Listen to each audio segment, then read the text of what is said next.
been asked what equipment I use for motion time-lapse. I built a motorized slider a few years ago, and it was definitely a cheaper option if you're looking into getting into these types of shots where the camera is moving throughout a time-lapse.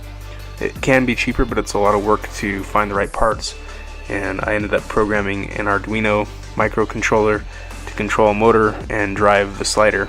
These days I'm using a product called the Second Shooter Plus from Kessler Crane. This is a professional grade setup that has 3 motors, one to drive the slider and the other 2 to pan and tilt the camera. The controller is really easy to use and set up. You can pre-program a move by setting a start point and then an end point, and then choose the speed that you want the slider to move and hit go, and that's about it. Pretty easy. The controller connects to your camera and activates the shutter. Again, you can choose all of the camera settings to be controlled by this controller. The Kessler system can also be used as a continuous slider. I find it particularly useful for product shots in the studio, adding just a little bit of motion to what would otherwise be a pretty static shot. The other piece of gear that I've used and recommend is a device called the Radian from Alpine Labs. Their newest version connects wirelessly to your cell phone, so it makes it easy to program the time-lapse.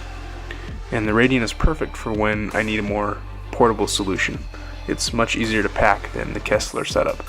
Just like any tool or technique, motion time-lapse can be and has been overused, but the key is to use it sparingly and use it for a purpose. Use it to supplement your other material. Use it to help tell a story, not as the story itself. Are you into time-lapse? Have you shot motion time-lapse? I'd love to see your work over in the Facebook group. As always, the link is in the description.